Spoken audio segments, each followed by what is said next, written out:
നിന്റെ വൈഫ് നിന്നെ മനസ്സിലാക്കില്ലല്ലോ. സോ നമ്മുടെ കാര്യങ്ങൾ അവൾ അറിയാതെ നമ്മുടെ ഉള്ളിൽ തന്നെ രഹസ്യമായിട്ട് സൂക്ഷിക്കാം. ഇന്ന് രാവിലെ പോലീസിനെ വിളിച്ചിട്ടുണ്ടായിരുന്നു. ഇന്നലെ രാത്രി ആരോ ജോസഫ് കൃഷിയെ കൊല ചെയ്തു.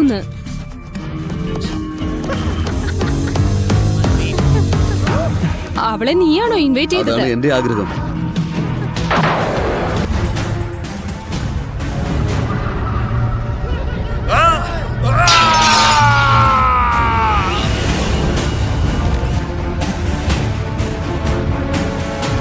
ഇവിടെ വാ.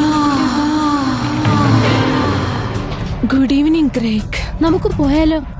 ലളിത്തിന് നിങ്ങളുടെ മേലിൽ ഒരു കണ്ണുണ്ടെന്ന് തോന്നുന്നു. നിനക്കിത് ഇഷ്ടപ്പെട്ടെങ്കിൽ എനിക്ക് സന്തോഷം. നിന്നെനിക്ക് കിട്ടിയത് കൊണ്ട് ഞാനാണ് നിന്നോട് നന്ദി പറയേണ്ടത്. ഇനിയും നിനക്ക് മനസ്സിലായില്ലേ? അവൾ ചെകുത്താന്റെ ദാസിയാണ്. അവര് പറയുന്നത് വിശ്വസിക്കേ ഗ്രേഗ്. നീ ലളിത്തിന്റെ പിടിയിലായിരുന്നു. ഇപ്പൊ നീ എനിക്ക് സ്വന്തമായി കഴിഞ്ഞു. പക്ഷേ ഭാഗ്യവശാൽ നീ അവളിൽ നിന്നും രക്ഷപ്പെട്ടു. നിന്നെ അവൾ ഒരിക്കലും വിടില്ല. അടുത്ത പ്രാവശ്യം അവൾ കൂടുതൽ ബലശാലിയായി വരും. പോയി സഹായിക്കേ. I love you, Christy.